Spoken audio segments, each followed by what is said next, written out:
parlare dello storico che parla del Mediterraneo, anzi degli storici del Mediterraneo.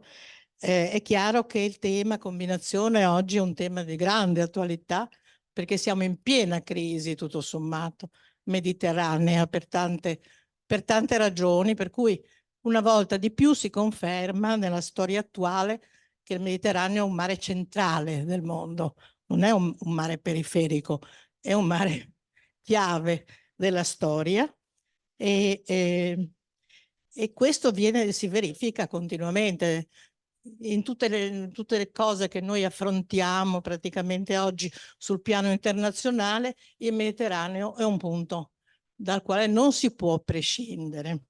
Questo è sempre stato, però, non è solamente di questi tempi, perché noi siamo abituati a vederlo in una chiave europea, direi, nel senso che è il nostro mare in qualche modo, però in realtà è un mare, come si legge nelle storie di altri paesi, di altre realtà, è un mare comunque chiave anche per gli altri, cioè non solamente per noi, perché rappresenta in qualche modo la fine di un'area geografica importante. Il Mediterraneo è un mare aperto, non è un mare chiuso.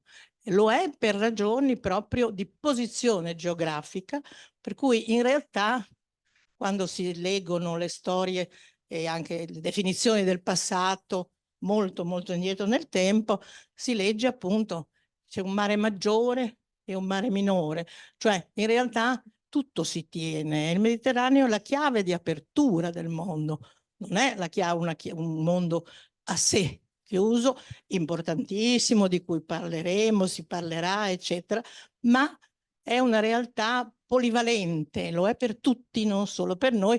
Oggi lo vediamo continuamente con la presenza, appunto, a parte le questioni di guerra, ma insomma con la presenza degli altri che vengono nel Mediterraneo, che è la cosa più interessante, come il Medioevo diverso ci insegna, alla fine noi dobbiamo tenere conto non di chi siamo noi nello specifico, ma perché gli altri ci cercano. Noi dobbiamo anche essere in contatto con gli altri e mantenere viva questa relazione, perché siamo dentro una realtà aperta, non una realtà chiusa. Allora pensiamo che il Mediterraneo è un incrocio, un intreccio di culture diversissime che provengono, diciamo, dalle aree vicine, ma in realtà è anche un mare aperto, nel senso che tutte queste cose si muovono, le persone, le cose, gli oggetti, le merci, tutte queste cose sono continuamente in movimento. Quindi farne la storia comunque non è fare la storia di un mondo a sé, ma è fare la storia di una realtà difficilmente percepibile in tutte le sue caratteristiche.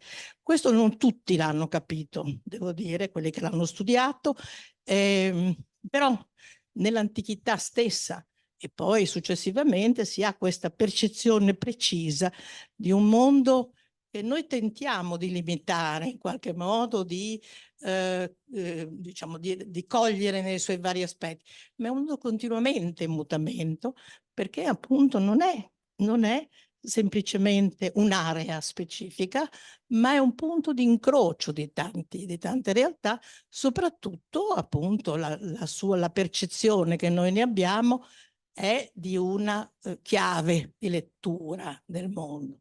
Ed è questo, credo, che ha portato diversi storici a occuparsi di questo mondo, che in realtà è un mondo complesso. L'hanno fatto nell'antichità perché gli storici antichi anche si sono occupati di questo, non solamente limitandosi a quelle che erano il proprio mondo, ma vedendolo sempre in proiezione, in relazione a qualcosa di altro. Quindi noi siamo solo una parte di questa realtà, però ne abbiamo fatto un grande tesoro in realtà, perché poi di fatto la storiografia che si è occupata del Mediterraneo l'ha letto da diversi punti di vista, cioè il Mediterraneo è talmente ricco di suggestioni, al di là del fatto che uno si occupa di un problema o dell'altro problema, è proprio ricco per la sostanza che c'è dentro questo discorso. Quindi gli storici che si sono cimentati, diciamo, in questa impresa sono stati, hanno affrontato una sfida grossissima, perché ti scappa da tutte le parti. Tu il Mediterraneo non lo riesci mai a chiappare nella sua realtà totale, perché è pieno di, di suggestioni di tipo diverso.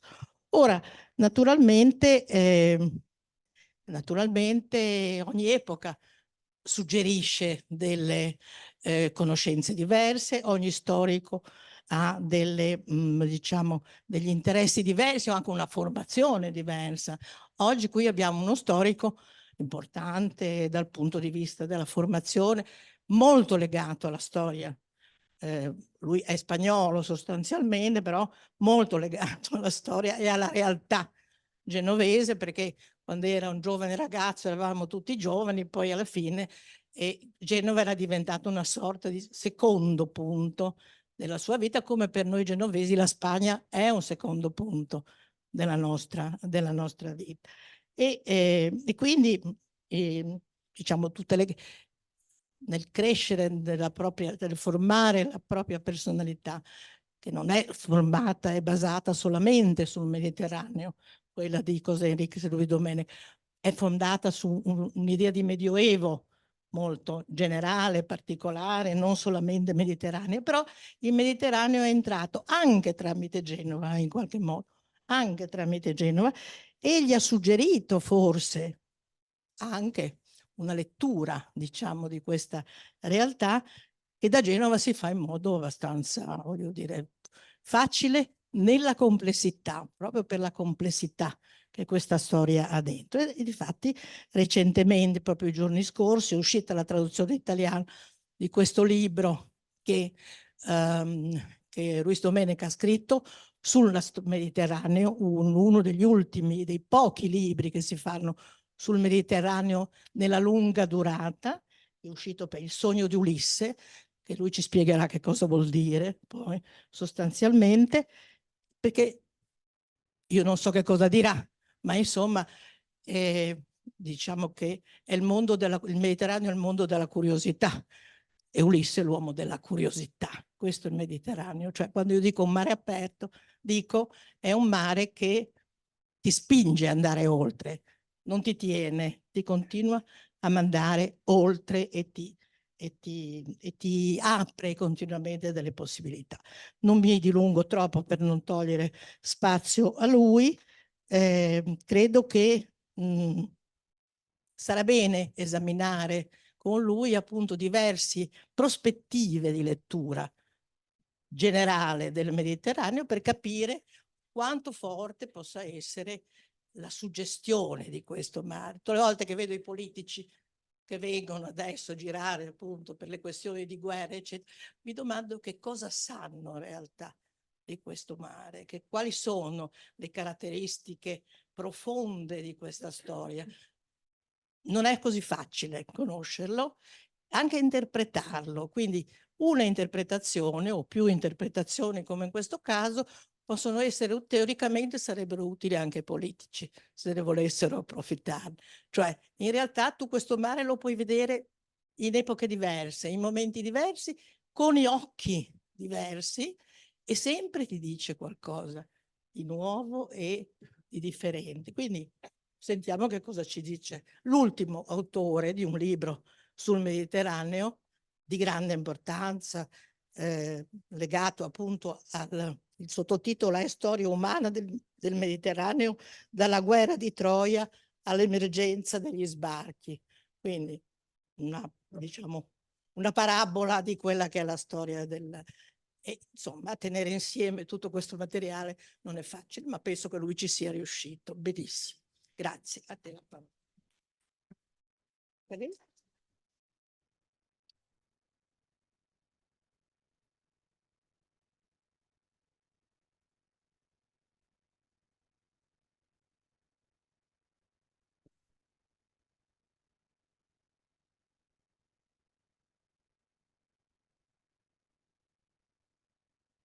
Eccole, ora sì. Grazie ai membri dell'Accademia, sono Bicest, per l'invito. grazie all'amica Gabriela Iraldi, professoressa Iraldi, che ha seguito davvero questo percorso mio sull'analisi del Mediterraneo, che ha finito, come tutte le cose nella vita, con questo libro. Io, quando mi ha detto di parlare nella sede dell'Accademia, ho pensato in un argomento pirandiano, no?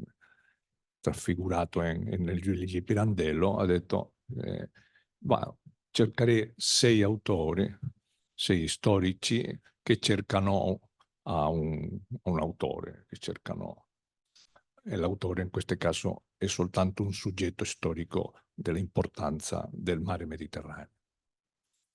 Perché 6? Beh, 6 perché sono 6, però sono scomodo, perché non lo so se io sono il padre, la madre, l'hijastro, l'hijo, il niño, il bambino, la bambina, non lo so. Forse alla fine della conferenza voi decidete che personaggi sono io in questa cosa. Perché la vecchia tradizione dei miei maestri francesi, io farò un po' di ego histoire. Credo che è giusto che parlare le interpretazioni sul Mediterraneo negli ultimi 75 anni deve cercare questi storici che hanno fatto il rischio e anche il coraggio di fare un'opera sul Mediterraneo insieme, no? Oggi questo è molto, molto difficile farlo, perché c'è una tendenza, in modo di vedere erronea, della specializzazione. Credo che è il grande peccato del mondo contemporaneo.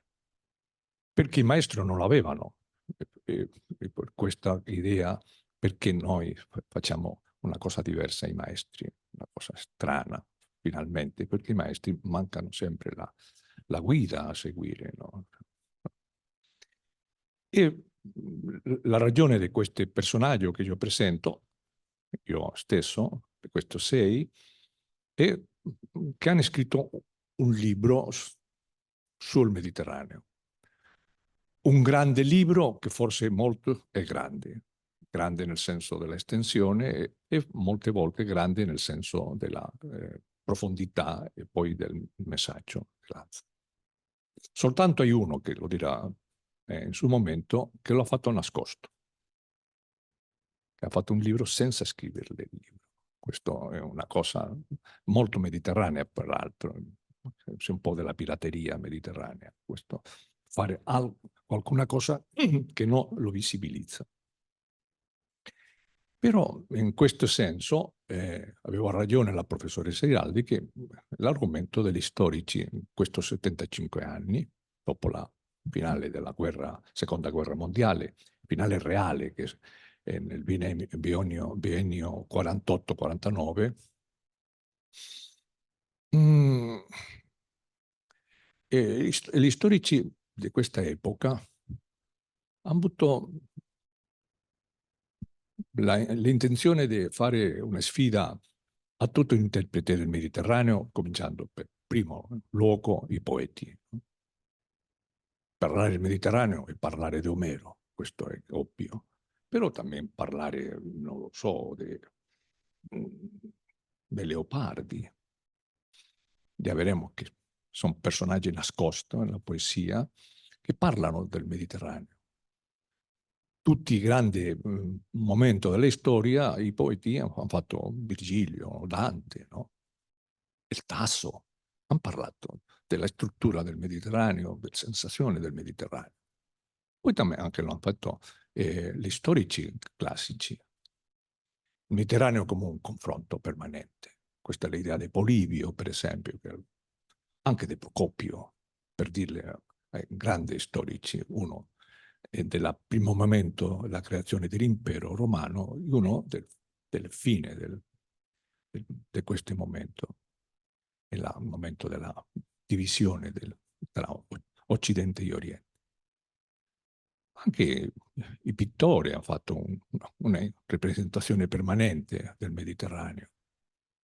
Però io sono convinto che in quello 75 anni, 1948-49, fino ad oggi, gli storici avevano una presenza importante nella interpretazione del Mediterraneo, che, paradossa del nostro sistema vitale attuale, non si prende troppo da serio il ruolo della storia e degli storici e la prendere decisione su che cosa è questo mare.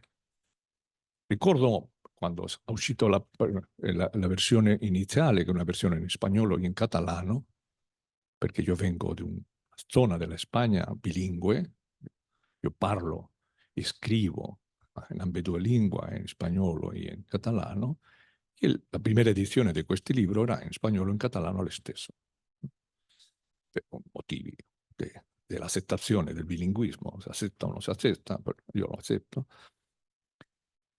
Un personaggio che non voglio dire il nome, perché come sono cervantino, i nomi che non mi interessano dimentico velocemente, diceva no, il problema del mondo attuale non è il Mediterraneo, sino che è Centro Europa. Bene, questo mismo personaggio, fa 15 giorni, diceva il problema centrale del mondo è il Mediterraneo. Beh, questo si aveva visto che è un politico, perché la capacità di cambiare in un anno, di dire che no, il Mediterraneo non era niente importante, a dire che era al centro, e per il successo che in quel momento passa nel Mediterraneo. E nel Mediterraneo, perché il Mediterraneo è così una entità straordinariamente complessa in se stesso. Ora, come farlo? Beh, allora credo che bisogna aprire, no, il telone e cominciare a chiamare a questi protagonisti. Logicamente il primo è Fernand Braudel, non solo perché è il primo che lo ha fatto in questa cronologia, sino perché è il primo che ha fatto con coscienza di che il Mediterraneo bisognava una spiegazione differente di una questione che era molto preoccupata per Braudel, che è la chiave di una scuola, di un team di storici francesi, e non soltanto francesi, che è l'idea della durée, della durazione.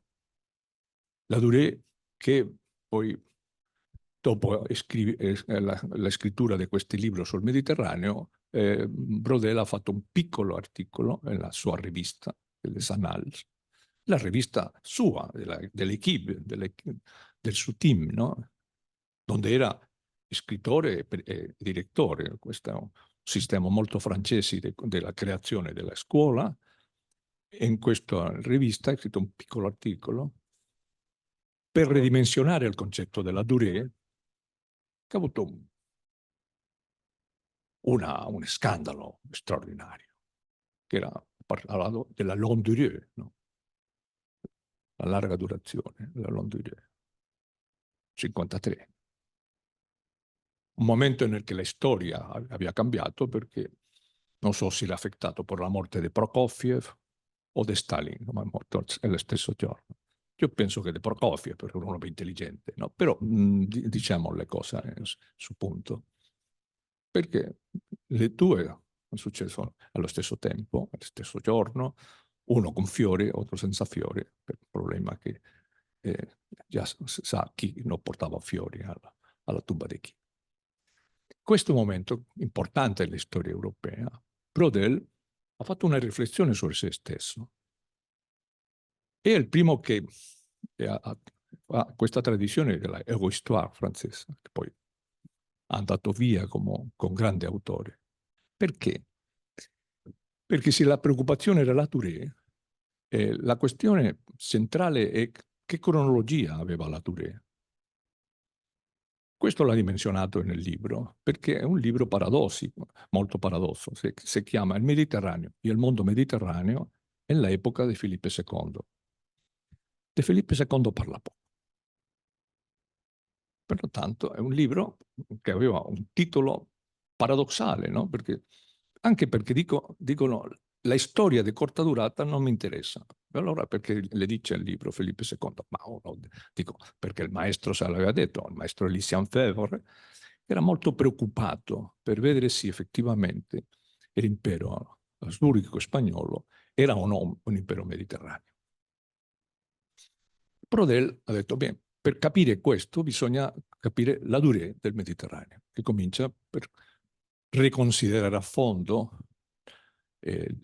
la durée economica, la durée della organizzazione territoriale, la idea stessa di lo che era il mare e l'idea della terra di questo mare. Brodel ha fatto una distrutto praticamente tutta la tradizione geografica della zona lionessa della Università di Lyon francese e ha fatto un'altra dimensione che è il concetto geografico. Della geografia aveva un'altra concezione rivoluzionaria. Per questo il libro ha avuto una risposta cautelosa. Molti dicevano in quel momento, io ero bambino, non potevo intervenire in questo dibattito. Era bambino no?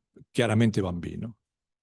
Però uno vive intensamente quello che ha sentito, no? Io da piccolo sentivo, al mio nonno diceva, dove non porterà questa interpretazione della storia?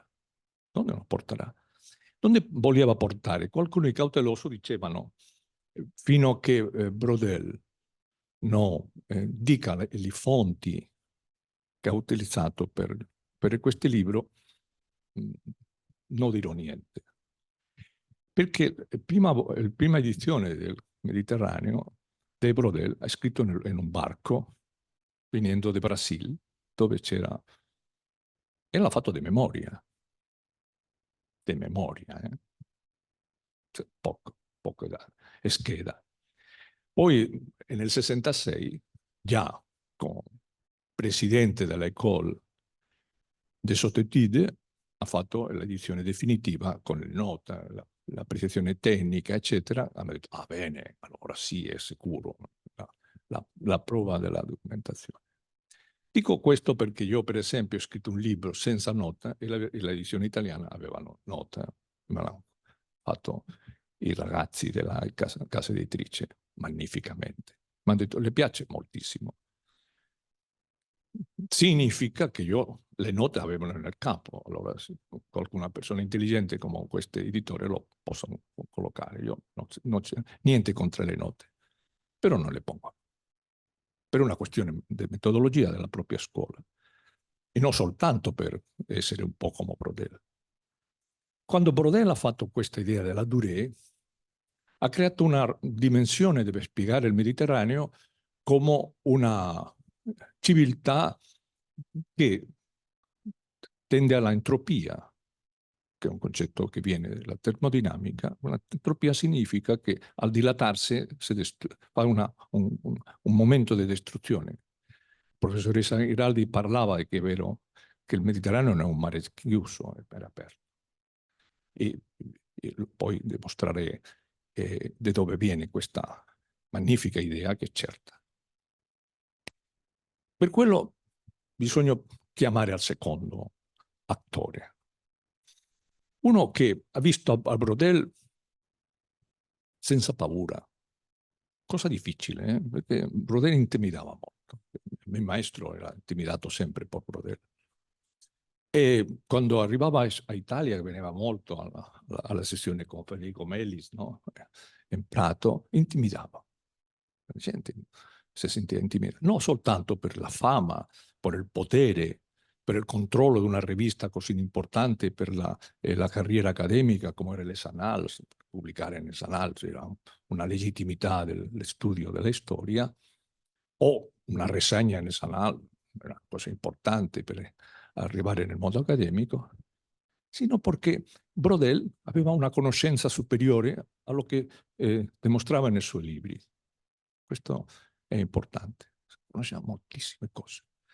Questo personaggio, lei la conosce molto meglio che io, però io anche le conosco un po'. Laura anche conosceva molto, era Gio Pistarino.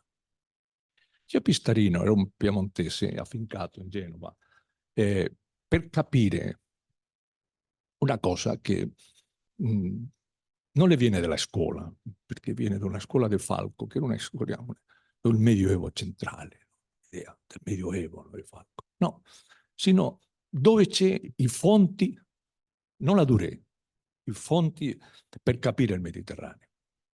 Un'idea chiaramente genovese, per i fonti sono i notai. Soltanto perché prima il notaio genovese che scriva nel mercato. Non soltanto perché la struttura, no, di legittimità della realtà economica del Mediterraneo riposa nelle notaie, sino che abbiamo pensato con molto criterio, Pistarino, che la chiave era la ricerca di questa fonte. Era una vecchia tradizione già genovese, prima, no? Dove anche aveva conosciuto all'editore, no? del registro del scriva, che, no? Mario Chiaudiano, ricorda, personaggio importante della città, o anche tutta la gente dell'archivio del Stato. Però Pistarino aspettò. Questa era la sua genialità, no? Per definire che cosa era il Mediterraneo in una conferenza in Barcellona. Cosa che mi è piaciuto molto, anche perché io sono l'editore di questa conferenza. Ho pubblicato in una piccola rivista che ha fondato il mio tutore universitario, io facevo la direzione, si chiama Medievalia. Numero 1 c'è un articolo di Pistarino in spagnolo, un buon spagnolo, perché io ho tradotto il libro, posso dirlo ora, no, c'è nessun problema. L'articolo, che era la conferenza, dove Pistarino dice una cosa molto, in principio semplice. C'è una storia che si vede e una storia che non si vede. Questa era un'ossessione da quella epoca, ti ricordo. Che significa per il Mediterraneo? Significa che la storia che non si vede è la storia dei documenti, delle fonti. E la rivelazione di questa fonte era la chiave di tutto. La storia che si vede è una storia monumentale che in definitiva non interessava molto. E in quello entrava in contatto con Brodel senza partecipare del suo argomento teorico né della scuola. Perché? Perché Brodel pensava che i fatti non sono importanti nella storia, l'importante è lo che c'è sotto i fatti, che sa la Durée, no? E Pistarino diceva, l'importante non è la sequenza di un mare turbolento al modo di Polibio, sino quello che il Mediterraneo fa, no? La creazione di un sistema economico che permette il sviluppo nel XII-XIII secolo di un mondo aperto, la linea poi il proprio Pistarino accettava di Roberto Sabatino Lopez. Questa era la linea genovese dell'argomento, questa è la linea del mare aperto, perché si ingegnò la possibilità di dire no, che il Mediterraneo è una Commonwealth genovese, concetto tellurico in quella epoca, e poi è andato facilmente accettato, come sempre con le idee originali. E diceva, questo articolo, il Mediterraneo va da Caffa fino a Londra. O, e lo era molto interessante, o Cabo Bojador, perché già pensava che il Mediterraneo avanzava pure l'Atlantico Sud. De fatto un genovese, Lanzarote Malocello, era arrivato a Lanzarote nel 300. Vivaldi aveva introdotto questa idea peregrina di arrivare a Oriente per Occidente. Idea peregrina che dopo ha fatto grande oltre genovese che si chiama Cristoforo Colombo. come vede, l'argomento del Pistarino era un argomento geniale nella sua concezione. Il perché non ha scritto il libro? Io sempre se lo avevo domandato, nunca rispondeva. Le cose impertinenti mai rispondeva. Però tutta la sua opera è il libro. E l'argomento che nasconde in questo piccolo articolo è il libro. Perché non lo ha sviluppato? Ma questo è un problema del carattere delle persone. Per questo mi permetto di introdurlo come attore senza un libro fisico, perché è un libro mentale. Credo che tu, in tutto il suo lavoro, in tutta la sua vita, la formazione di questo che si è chiamato la sua scuola, è propriamente un intento di capire il Mediterraneo allo stesso tempo che Braudel senza Braudel. Quello per gli anni 60 e 70 era tremendo, perché, ripeto, Braudel intimidava, no? Dava paura, no? Enfrentarsi a Braudel. Però lo ha fatto, si è aperto a altro linguaggio, si è aperto a altra metodologia dell'analisi, a molte altre cose che in silenzio andava invocando questa dimensione. In parallelo, poi ritornerei, no? Che abbiamo due concetti importanti. La durée, i fonti. La durée, Braudel, la fonte, Pistarino. Il nome degli attori è la capacità concettuale dell'organizzazione del metodo del lavoro. Braudel, la durée, Pistarino, i fonti. Uno può dire, perché no la durée con i fonti? Ah, perché gli storici è un personaggio umano, non è Dio. E questo quando le domandarono una volta a Lopez, Roberto Sabatino, ma che è la verità? Dice, ma io non lo so, neanche Gesù Cristo lo sapeva. Allora, no, non me domandi come storico povero di me una domanda che non c'è risposta neanche nel figlio di Dio. Questa è l'ironia di Lopez, era incredibile. Lo stesso, perché un storico come Braudel non diventa un storico dell'analisi delle fonti notaiai? O all'inversa, perché un storico della capacità cognitiva che aveva Pistarino non diventa un teorico della durée. Questo è il gran mistero di questi métier che è la storia. È un mistero che intento risolvere al modo del Pirandello in questa sede. Allora, chiamo al terzo personaggio. Predrag Matvejevic. Perché le chiamo?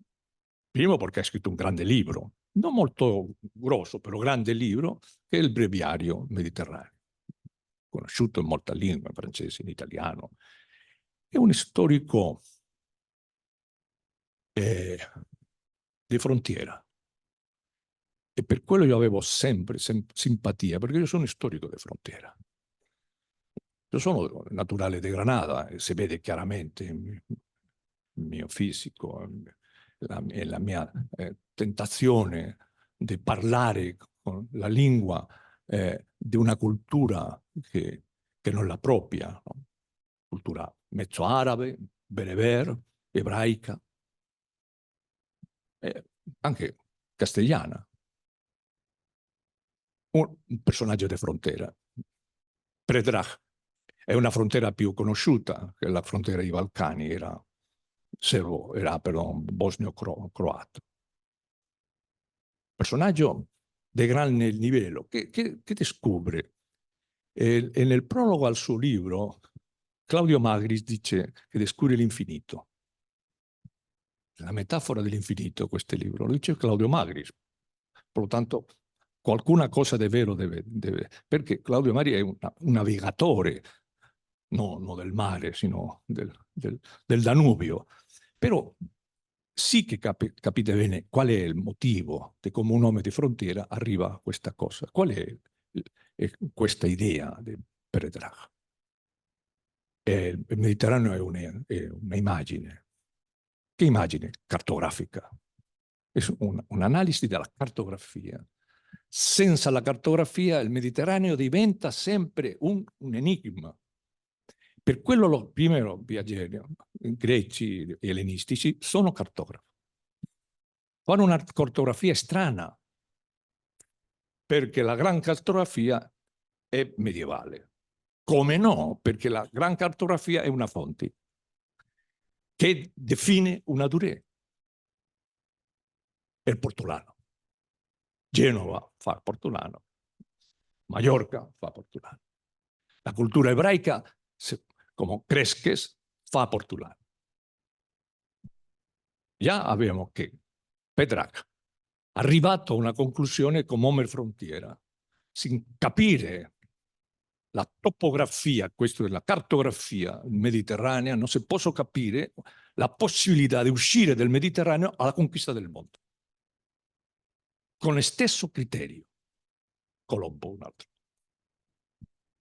Perché per uscire del Mediterraneo e nelle stretto di Gibilterra bisogna una cartografia precisa quando il sistema di navigazione non si conosce. Questo è un momento importante della storia, non soltanto della storia mediterranea, della storia universale che viene dal Mediterraneo, perché qui si è elaborato questa idea della cartografia del portolano. Se viaggiano con questo, i portoghesi viaggiano come se fosse per Africa, come se fosse il Mediterraneo. La volta famosa di portoghesi, che arrivano fino al Cabo de Buena Esperanza, è un'idea mediterranea. E Petrarca fa questa idea che l'infinito è un'immagine. È magnifica perché il Mediterraneo aveva una considerazione per lo storico con la stessa dimensione di lo che la pittura aveva fatto il gran Paul Cézanne, che inventa il colore del Mediterraneo, che è un'invenzione pittorica post-impressionista. L'azzurro del Mediterraneo è un'invenzione, non una realtà, perché il Mediterraneo è grigio, come oggi. Freddo e grigio, poi caldo e terribile, frio, freddo e grigio. E solo il blu, no? Dell'azzurro, è Cézanne.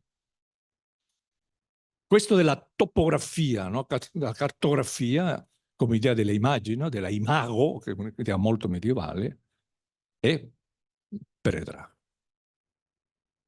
Fino a qui, perfetto. Sembrava, questo è il libro di Petrarca. Pensé, cioè, dimenticato una cosa, peccato mortale per l'istorico.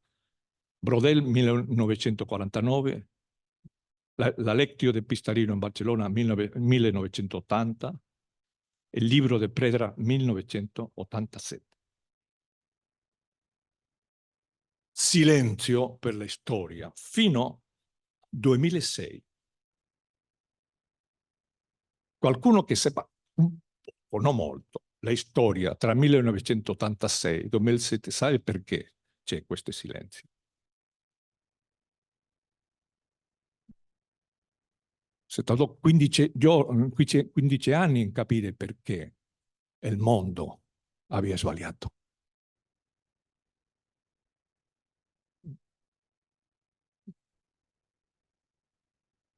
E ai nostri occhi un imperio definitivo entra in crisi in 2 anni. Questa è velocità della storia, 89 e 91, no? Lo sappiamo, no? Fine della storia, diceva Fukuyama. Allora, bisognava entrare di nuovo nel Mediterraneo per capirlo. E non lo fa un storico. Non lo fa un storico, non lo fa un storico professionale, non un accademico. Lo fa un diplomatico con molta vincolazione al cinema, per rapporti familiari, che è John Julius Norberg. Norberg scrive un libro titolato El mare del mezzo. Un libro gigantesco, 1000 pagine. Perché porto come personaggio a Norberg? sino un storico accademico, sino che è lo che si chiama un scrittore affascinato per una idea molto chiara. Perché Norbeck dice, per capire il riprendere e l'analisi del Mediterraneo bisogna capire la relazione Oriente-Occidente che il Mediterraneo molte volte lo ha fatto. E adesso dice 2016, adesso ritorna a questo problema, ha ritornato a questo problema, perché a liberarsi dello schema dopo la seconda guerra mondiale, della proposta di Yalta, caduta di questa proposta geopolitica, bisogna capire di nuovo il Mediterraneo e la dimensione est-oeste. Y dice Norvig que lo que le interesa claramente es esa parte del Mediterráneo tan nascosta que es el Adriático, dico, da Venezia, dice, da Venezia capimos chiaramente come, y comincia una lettura chiaramente de medievista, come nel XII secolo lo fanno los Stauffen che arrivano attraverso l'Adriatico alla conquista attraverso i rapporti familiari e la Sicilia. E questo momento tan importante dell'introduzione di Angioino nel mondo mediterraneo attraverso l'Adriatico è la chiave per Norvig di dire perché Occidente e Oriente si divide in quel momento e si va un processo di separazione che soltanto, e a cui viene la parte dell'inglese nostalgico nella città di Venezia, come se fosse, non lo so, Thomas Mann, viendo al ragazzo nella playa, perché bisogna pensare che questo è un signore che legge romanzi importanti, che ha capito questa dimensione del colore e della dimensione del mare, dice Norvig. Soltanto l'epoca dorata del Mediterraneo, che è l'epoca dove il controllo del Mediterraneo era inglesi, che è sull'Ottocento. Una cosa curiosa, pensando lo che succedió nell'Ottocento e lo che va a succedere nel Novecento con il dominio inglese del Mediterraneo, con la declarazione Balfour. Dico perché la storia non è capricciosa. Aveva una logica tremenda, come la logica del vivente. Ieri parlavamo, no, con il presidente di questa accademia di questa lettura insieme. Il libro di Norvig provocò una strana circostanza. Primo fu un libro dove tutti gli inglesi che le piace la lettura impararono che cos'è il Mediterraneo. Qua bisognava una risposta di un storico. E per quello, 5 anni dopo, che è il tempo che si tarda a scrivere un libro, per lo tanto l'ho scritto nel primo momento che uscì il libro di Norvig. Questo è storico, grande amico mio, lo so, questo già è informazione, non tanto deduzione, lo leggo e dico, io devo fare una reinterpretazione diversa. Questo è il libro che si intitola Il grande mare, che è David Abulafia. David Abulafia scrive questo libro per 2 motivi. Io direi che per 3. Sempre mi ha detto per 2. Primo, per rispondere a Brodel, chiaramente. Secondo, perché non è convinto della cartografia di Petrach Matvejevic. Non è convinto. Io direi terzo, perché non le piace la interpretazione di Norvig. Che fa David Abulafia? Lei, troppo tardi, trattare di destruire lo che si chiama la tesi Brodel e l'argomento della teoria di Brodel. E lo fa mediante un ingegnoso sistema di analisi che e lo più vicino è la forma di scrivere la storia di Pistarino. Non lo sa, però è così. Primo, prende informazione di tutta una storiografia che per Norvig periferica, che non esiste, la italiana, la spagnola, la francese, la cipriota, la greca. Come è possibile, no? Scrivere un libro al Mediterraneo sin leggere tutta questa storiografia? Però è vero, si è fatto, sì, funzionano le cose. Abulafia fa una revisione della cronologia della Durée, de Brodel, fa una revisione del concetto del mare, per questo le chiama il Gran Mare, no? La idea aperta, come il Mediterraneo diventa problematico a medida che va crescendo il suo potere, critica l'Ottocento inglesi, del Mediterraneo dell'Ottocento inglesi, attraverso un'analisi profonda di quello che succede nell'Egitto, lo che succede. Il libro di Abulafia era definitivo, nel senso di che Brodel aveva aperto la porta dell'argomento della Durée e Abulafia la chiude dicendo che la chiave del Mediterraneo sono la rete commerciale. Rete commerciali che Pistarino aveva detectato nell'analisi dello notaio. Allora, perfetto, non c'è nessun problema. Però c'era un problema. Io quando leggo il libro di Abulafia, lo leggo 2 volte, uno l'edizione originale velocemente perché mi mandano una rassegna critica, e poi la versione spagnola che si fa a una traduzione velocissima, una traduzione in 3 mesi, cosa significa che era un progetto internazionale consolidato, perché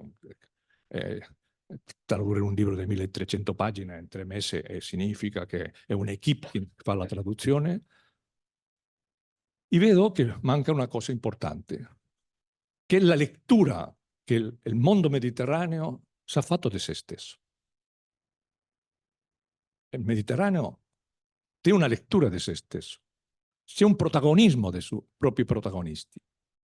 E allora io,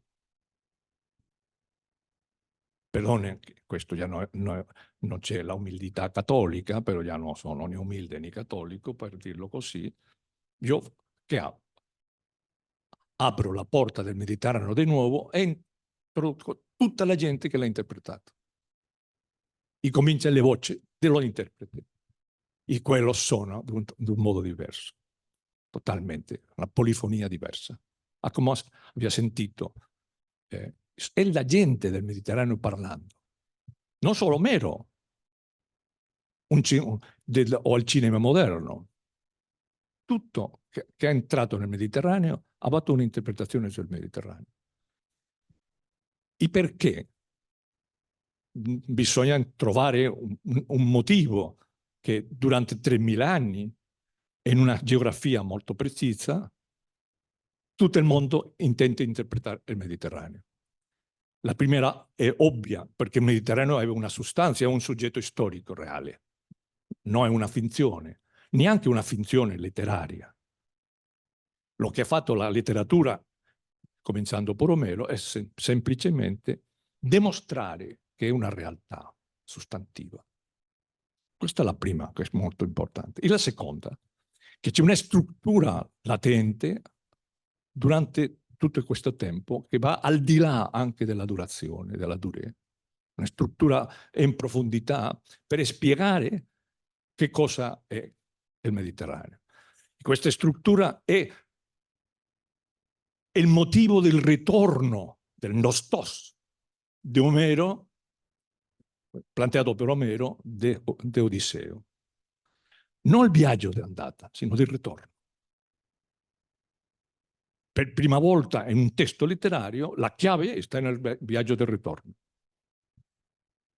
Il gran geografo cino Gifu Tuan, credo che è il personaggio chiave nella geografia del secolo XX, la seconda metà del secolo XX, diceva: lo caratteristico dell'essere occidentale è che è una inclinazione a ritornare. perché il modello è un ritorno. E nel ritorno, questo uno si legge l'Odissea, in quello per me è lo stesso, sì, Calipoli c'era nel stretto di Gibilterra o in una isola perduta di Lampedusa, come dice un altro. E quello per me è un problema di dimensione cartografica, grande dibattito. Lo interessante è che ritorna. Ritorna, perché al ritornare si è capito bene cosa è. Allora crea un modello permanentemente del ritorno. Il mondo come un labirinto, questa è l'idea che arriva al gran interprete dell'Ulisse che è Joyce, che idea che aveva in Trieste, città mediterranea. Se questi personaggi così illustri, tan intelligenti, con questa capacità incredibile dell'immaginazione letteraria, fanno questa avventura, ripensa l'avventura costantemente, è perché la struttura latente permette di capire il senso reale del Mediterraneo. E quella è la ragione del sogno d'Ulisse. Quello è il sogno d'Ulisse, ritornare e trovare una soluzione al problema che il Mediterraneo ha sempre assistito, Oriente-Occidente, Nord e Sud. Turbulenze politica permanenti, vendetta familiare universale, conflitti inabbordabili, passione per l'impero, tendenza all'odio permanente e all'amore. Roma è amor, diceva Ezra Pound, no? Se fosse Poligramma. Tutta questa cosa, questa dimensione incredibile, è quando è il personaggio che io porto della storia e lo introduco è nel Mediterraneo, para che parli. Come parlano nel zoco la gente, o le parlano nella piazza pubblica, parlano. Come l'Anna Magnani in Roma, città aperta, parlano. Perché la struttura che dimensiona tutto il problema del Mediterraneo è quella. Su personaggi, la gente. Non è il mare, non è la terra, non è la struttura, è la gente del Mediterraneo. E sulla gente del Mediterraneo riposa il sogno di Ulisse. Grazie.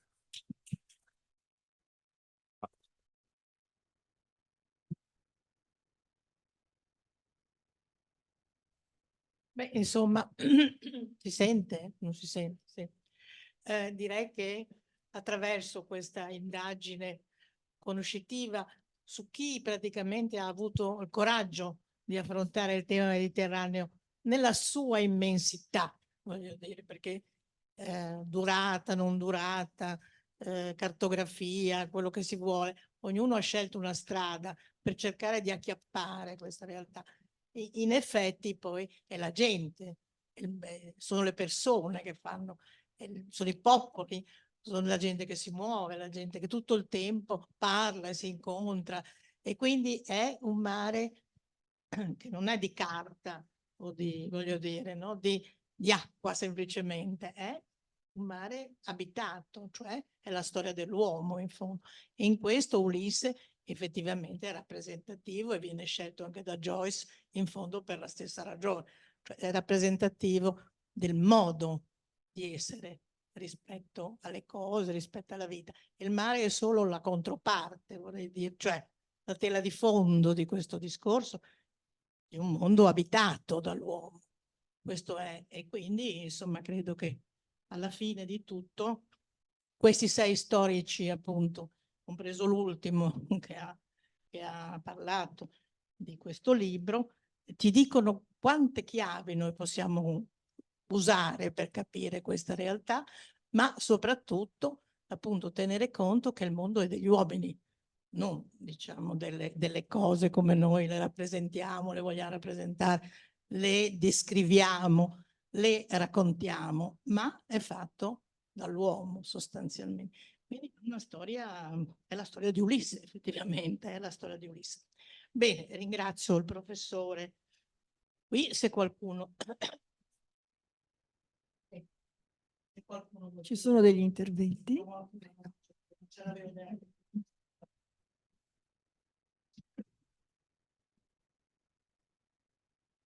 Buonasera, non è una domanda da storico, è che mi ha molto affascinato questo ritorno ai nostoi, a Omero, e ricercare questa essenza del Mediterraneo nella volontà del ritorno e nella ricerca del ritorno. Io insegno a scuola, sono sempre meno però un timore, quelli che vogliono tornare. Io vedo tanti ragazzi che partono per andare a fare Erasmus, ho tanti amici che lavorano fuori Italia da moltissimo tempo e non manifestano nessuna volontà di ritornare. Se si perde questa voglia di ritorno, il Mediterraneo che fine fa? Voglio dire una cosa che è un paradosso. Molte della gente che dicono che non ritorna, ritorna.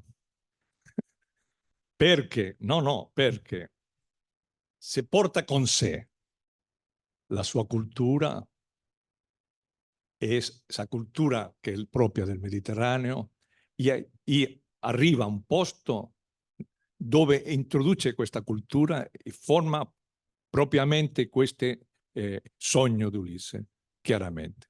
Posso anche dirlo per ragione personale. Io avevo 9 nipotini americani, figlio della mia figlia, della mia sorella che è andato America. Tutti sono mediterranei.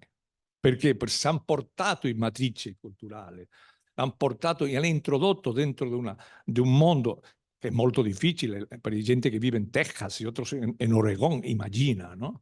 In Seattle, no? Immagina. Però si hanno portato questa idea, perché si hanno portato la dimensione chiara di come il ritorno non solamente su un hecho fisico, sino, come diceva il mio maestro, immaginario. L'idea dell'immaginario, questo deve essere convinto. E di più, la gente che viene, per questo il barco che io dico, no? Che sale nunca il nome in italiano, le sbarchi, no? In spagnolo diciamo la spatera, no? Le sbarchi portano la illusione di come se fosse un viaggio di ritorno. Per questo la illusione è come se fosse un viaggio di ritorno, perché arrivano a un posto dove si sentono gratificante, e il problema è quando il mondo non le va l'accoglienza tensionale che aveva il Mediterraneo, che è un'accoglienza tensionale, non è passiva, neanche positivamente passiva. No, è tensionale, come deve essere, perché è lo proprio del Mediterraneo. Pertanto, quando si sanno che il Mediterraneo l'accetta, è come un viaggio anche del ritorno. Per i ragazzi che tu aveva paura, non preoccuparti, se lo porta, è molto meglio che se porta. L'altro giorno in una conferenza ho fatto un scandalo, però un scandalo necessario, perché Adorno una volta ha detto in California che la cultura occidentale va da due grandi Ulisse, dell'Ulisse d'Omero all'Ulisse di Joyce. E io ho detto, non è vero, va dell'Ulisse d'Omero al sogno d'Ulisse di Ruiz Domene. Non è perché io penso che sono Masche Joyce, è che a me mi interessa il secolo XX, la seconda metà del secolo. Questi 75 anni che Joyce non aveva visto, perché era impossibile, perché il suo libro è del 1922. Non possiamo mai entrare nella nostalgia di che tutto si è fatto e tutto è finito nella decada degli anni 20. Questo è un grande sbaglio pericoloso. Alle giovani si portano con sé la illusione di Omero o la illusione di Joyce, già fatto il ritorno nella mente. Allora si vive, non lo so, in Parigi o vive in Seattle. Dai qua, non sei lost. Tanto pensa a questo che è importante, questo come responsabilità tua, no? Tu devi introdurre questa idea di che la struttura fondamentale del mondo mediterraneo è un'interpretazione di se stesso attraverso la cultura letteraria, artistica e anche storica che si è fatta. Questa è la chiave. Questa è la grandezza di questa anche nel cinema, questo cinema nascosto che è permanentemente sul Mediterraneo è bellissimo. Io pongo un esempio, per esempio, nel libro per dimostrare, no, questo della storia che non si vede, in omaggio al mio grande maestro e amico Geo Pistarino. La pellicola che meglio define la guerra d'Argel francese dell'anni 60, ti sorprenderà qual è. Però non te lo dirò, è il libro.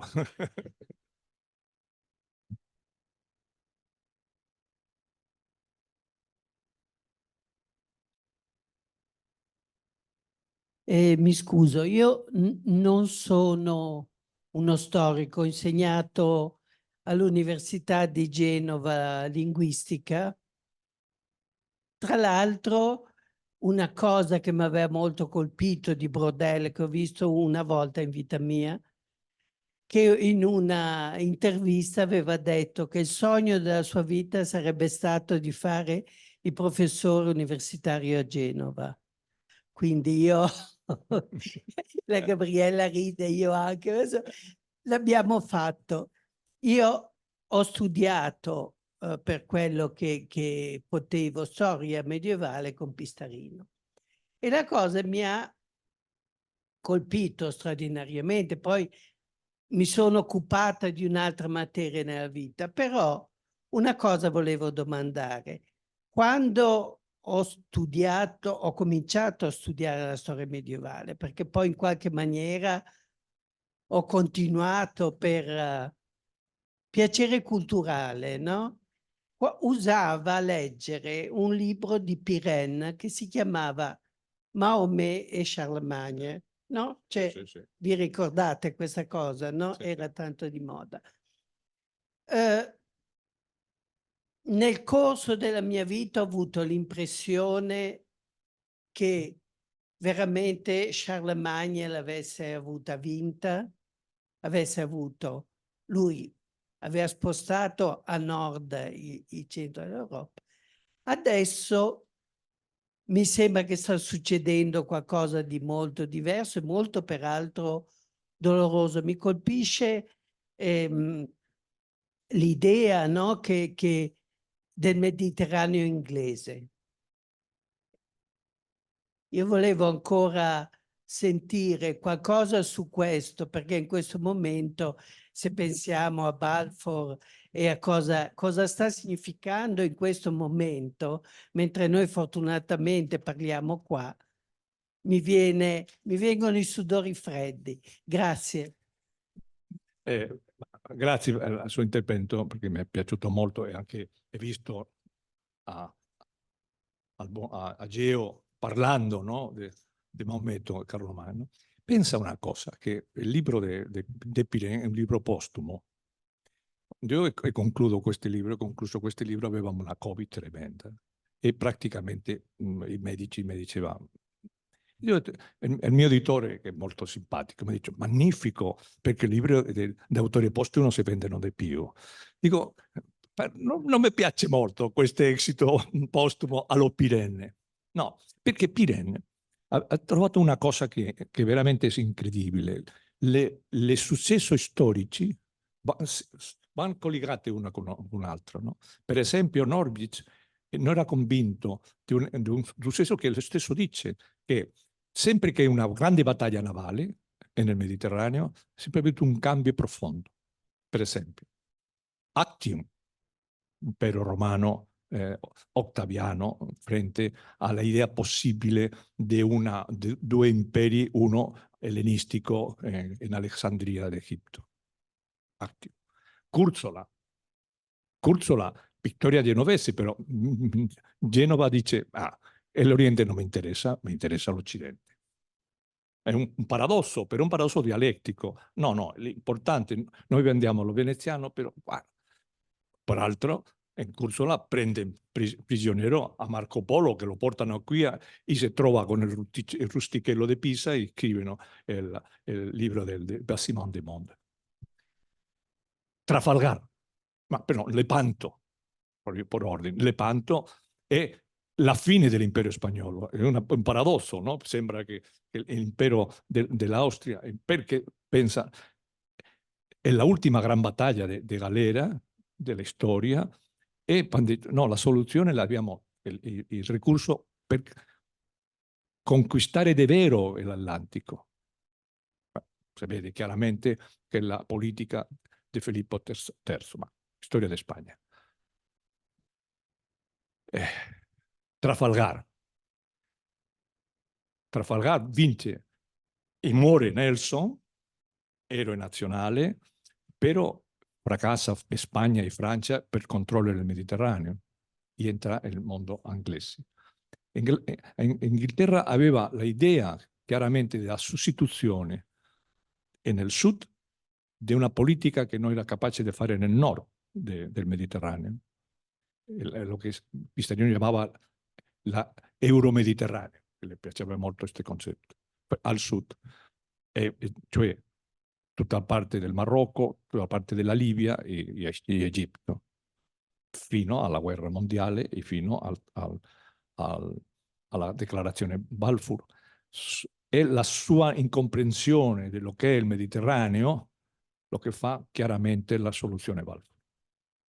Non è soltanto un gioco politico, è un'ignoranza della storia. Questo è molto importante perché molte volte diciamo qual è il responsabile dell'istorico? Non aver insistito tanto in lo quale veramente la responsabilità di mostrare qual è la vera storia.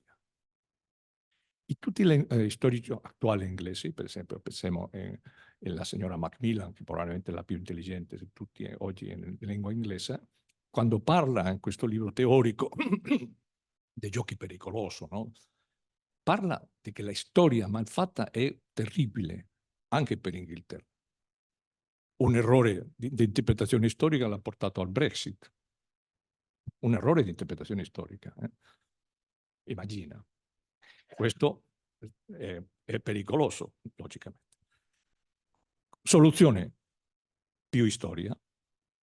Soltanto la soluzione è come la malattia.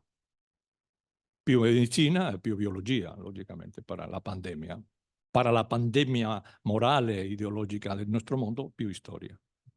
Se la storia fosse più, non questa storia, il romanzo, tutta questa, no, questo non è storia, questo è un'altra cosa. Allora, la sua paura e la mia diminuiria a una fase assumibile.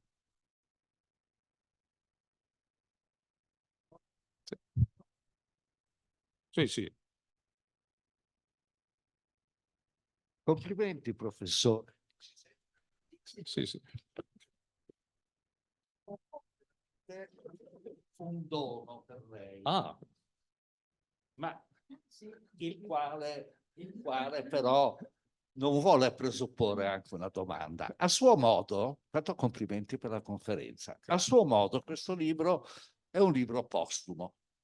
Non perché l'autore, che è un interiorista straordinario e molto intelligente di Repubblica, è ancora vivo, ma questo libro ha la sfortuna di essere uscito postumo, cioè a ottobre del 2023, prima che tutto succedesse. No? E io gliel'ho portato in dono. grazie. Perché? Secondo quello che io ho potuto leggere sull'argomento, questo libro ha un taglio particolarmente interessante, cioè a dire, è un libro in cui la geografia è analizzata ed illustrata da un numero incredibile di mappe, di carte che ci spiegano ciò che è avvenuto. Io non le voglio fare una domanda, però il titolo glielo leggo. L'autore Maurizio Molinari, Mediterraneo conteso, perché l'Occidente e i suoi rivali ne hanno bisogno. Tante grazie. Grazie, grazie. Ma non una domanda, però devo dire che io quel libro l'ho letto dopo la mia scrittura. Questo deve molto a Predrag e a questa idea che le diceva che si parlava che era l'infinito e della cartografia. E il Mediterraneo, questa è eredità buona di Brodel.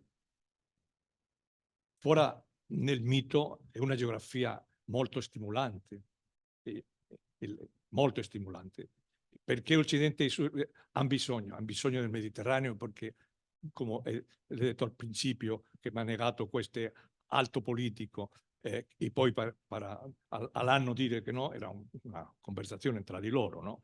Ah, lei scrive il Mediterraneo già non aveva nessuna importanza. Il Mediterraneo è la chiave, l'ho detto molte volte anche nel libro. Si capiamo bene il Mediterraneo, il mondo, la risoluzione del problema del mondo risolverà. E perché sono convinto di questo? Voglio dare un'informazione. Perché il mio libro ha avuto un successo editoriale che ancora la casa editrice, che è Penguin, per lo tanto non è una casa piccola, no? Non riesce a capire che la lotta editoriale di 5 editori cinesi per il libro. Che hanno visto questa 5 editoriali cinesi per il libro, che ha visto Cina in questo libro, per utilizzarlo come modello. Questo mi interessa molto perché io non l'ho visto, però i cinesi sì. Io forse ha visto questo. E il Mediterraneo è il laboratorio perfetto per capire l'evoluzione del secolo XXI, ese orizzonte tan bellissimo per me, che credo che non lo vedrei, del 2050 avanti. Perché siamo nella transizione, questo sappiamo sempre, nelle storie dell'epoca. Nel 2050 tutto cambierà. È in positivo, né tu né io lo vediamo. Forse sì, forse sì. Va bene, forse sì. Citano 2051 qui, lo discutiamo. Volevo fare una domanda, se ho capito E bene. una pregunta là. Oh, chiedo scusa.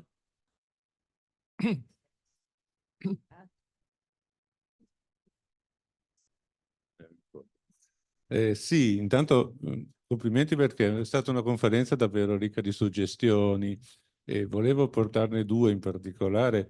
Una a proposito della sua idea della mediterraneità, del concetto di ritorno. L'inno quasi, insomma la canzone più nota della nostra città è una canzone che parla quasi esclusivamente del ritorno. La seconda cosa è questa, la sua idea dell'importanza dell'uomo, della sua vita rispetto a questo mare. Mi veniva in mente che forse una delle bellezze più grandi del Mediterraneo sta nella ricerca di un equilibrio magico tra uomo e natura. Penso a luoghi come le Cinque Terre o come dall'altra parte Sidi Bou Said o luoghi di questo tipo, un equilibrio appunto tra l'uomo e la natura che è quello che conferisce bellezza ai luoghi, che invece scomparirebbero probabilmente di fronte alla grandiosità di certi paesaggi naturali in altri luoghi, ecco, dove però manca l'opera dell'uomo, appunto. Sono assolutamente d'accordo, perché il Mediterraneo si è fatto con questo dialogo tra l'uomo nel senso antropologico del concetto, l'uomo e la donna, per il linguaggio inclusivo attuale, e la natura. Di fatto anche, per esempio, tutta l'evoluzione, l'umanesimo che cosa è? Petrarca dice, io vado al Mont Ventoux a capire a me, con un testo di Cicerone, perché la cultura animi, per capire la natura che cambia, che è un concetto puramente della storia, che cambia a misura che uno va salendo al monte. E questa lettura petrarchista è chiaramente una lettura che soltanto può essere un Mediterraneo esiliato in Vaucluse, che già lo sa che si sta pensando nel mare, en la costruzione della storia, en l'idea dell'umanesimo o nella poverella Laura che è morto. Questa idea chiaramente è quando l'uomo se vede il paesaggio del Mediterraneo che cambia tan velocemente, che passa da un freddo cane a un caldo orribile, questo dimostra chiaramente la necessità permanente. Pensa anche tutte le idee oggi pericolose. E la gente del Mediterraneo ha intentato risolvere. Io vengo da un paese, la Catalogna, dove in quel momento non c'è acqua. La prima osservazione delle Scipioni arrivare a Ampuria dicono: questo è un territorio interessante con poca acqua. 212 prima di Cristo. Già lo sanno. Volevo solo chiedere questo. Mi è parso di capire che tu abbia parlato di un Commonwealth da Caffa a Londra. Mi puoi dire qualche cosa di più su questa espressione che hai usato? Ma questo non è mia, era di Dio Pestarino, però me l'ha fatto mia perché primo, mi piace molto e sono convinto, è la seguente. La grande trasformazione del Mediterraneo è l'opera di un genovese. Di un genovese ben conosciuto per un altro genovese, che è Benedetto Zaccaria, che è il grande libro del 33 di Roberto Sabatino Lopez. Tutto è collegato. E questo grande libro dimostra che Benedetto Zaccaria, a parte dei mercanti, era un uomo che conosceva bene la geografia politica, la geopolitica, e ha pensato che la soluzione era aprire il stretto di Gibilterra per andare al di là. Per eso bisognava creare un'armata in Castiglia che non aveva tradizione dei barchi, un'armata con la tradizione genovese, legale, tutto bene studiato durante noi. Allora, quando si apre il Mediterraneo, dal punto di vista geopolitico, si apre perché il negozio bisogna un'estensione ai mercati del nord. E i mercati del nord chiave, la Genova del nord è Londra, perché parlano una lingua stranissima, che va a essere l'inglese, no? Quando lo ritocca il grande novelista, no? Thomas Malory, no? Malory, che è un autore creato per l'editore, perché il libro lo organizza Caston, no? Però mi ha affascinato sempre. Un autore che, come tutti che scrivono sulla cavalleria, entra in prigione. Non so perché, come Cervantes, no? È una tendenza strana, per così. Allora, la creazione di questo movimento al nord e dopo al sud e nell'Atlantico fa che le matrici culturali del Mediterraneo arrivino all'Atlantico. E c'è una tradizione mediterranea in Inghilterra, c'è una tradizione mediterranea e la conquista Portogallo, lo che è più chiaro, è la tradizione mediterranea e la costruzione dell'America spagnola nel 500. Tutto lo che Spagna fa non è Spagna, nel senso nella Spagna atlantica, nella Spagna all'interno, è la Spagna mediterranea, perché lo fa da Siviglia, che un'altra volta la linea di demarcazione dei genovesi.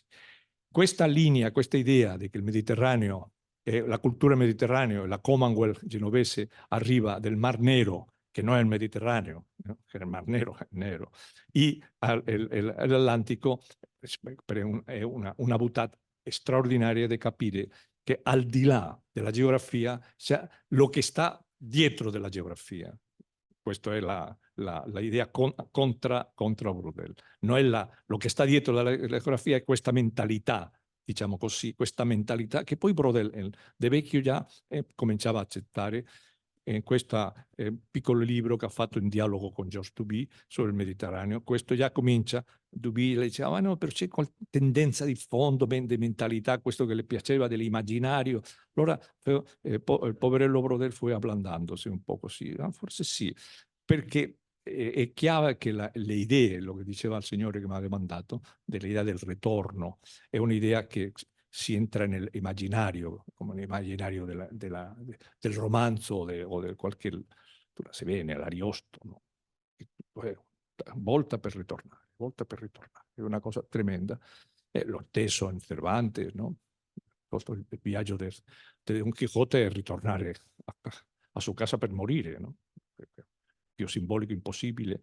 Tutto questo è l'idea di che al di là della geografia hai una geografia mentale, una cultura, diciamo oggi, non una cultura, è la cultura germanica applicata a questo concetto, applicato all'idea delle fonti, perché la trasmissione è una trasmissione del diritto internazionale, del denaro, no? La Repubblica del denaro, che tante volte si è detto, no, questa è la chiave di tutto. si è fatto una Repubblica del Denaro per questo i medievisti, formato nella scuola genovese, diciamo apertamente che il capitalismo è un'invenzione medievale, no del 600 olandese. Questo è un ovvio che bisogna dirlo più di una volta, perché io lo so, mi dispiace che sia Max Weber il che è sbagliato, perché le amo molto Max Weber, però è sbagliato.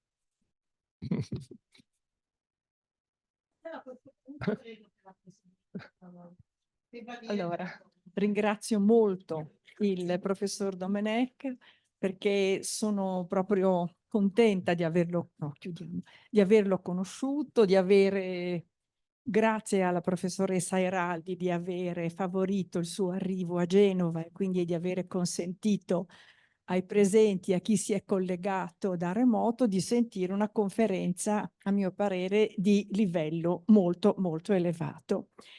Giovedì 8 febbraio ci sarà un'altra conferenza di Luca Codignola Bo, il cui titolo è Gesuiti ed ex gesuiti sulla frontiera nord atlantica 1762-1814. Fu vera soppressione? Questa è la domanda che ci lascia con il titolo cui risponderà. Grazie ancora a tutti. Grazie.